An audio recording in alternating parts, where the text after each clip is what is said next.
Bonjour à toutes et à tous, je vais vous présenter une data vis qui vous permettra de visualiser l'évolution des données hospitalières relatives au Covid-19.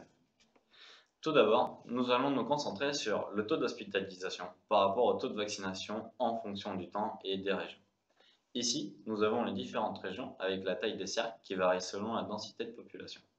Nous retrouvons en haut du graphique le seuil maximum du taux d'hospitalisation de la vague numéro 2 qui a eu lieu en novembre 2020. Ce repère nous permet de comparer les données de 2020 avec nos données de 2021. La position des points qui varie, elle varie en fonction du numéro de semaine que vous voyez ici en bas. Et ce qu'on peut voir, c'est que de la première semaine à la 29e, qui correspond approximativement au début du mois d'août, on constate que le taux d'hospitalisation par rapport au taux de vaccination diminue de manière globale. On peut supposer donc que la vaccination a contribué à la baisse du taux d'hospitalisation. À partir de la semaine 30, on observe une augmentation du taux d'hospitalisation.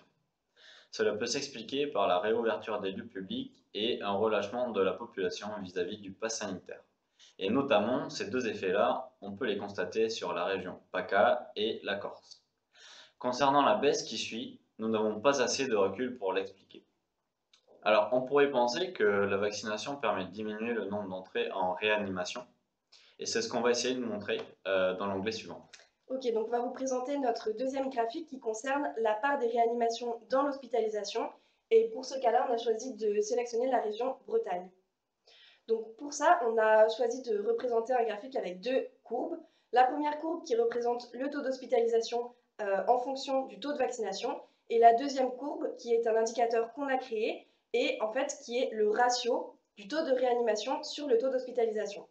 Et donc, ce graphique il permet de comparer l'évolution des deux indicateurs.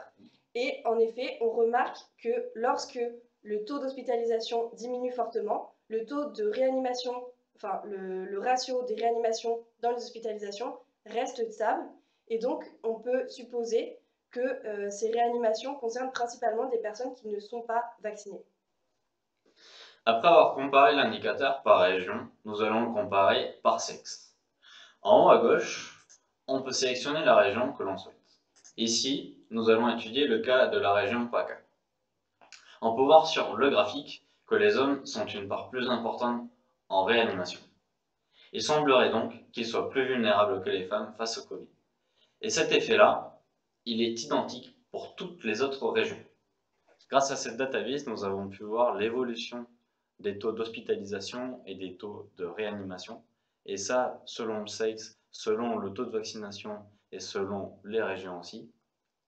Et notamment, ça pourrait être intéressant de pouvoir prendre cette analyse-là et de pouvoir interroger notamment l'évolution des S sur C selon les régions.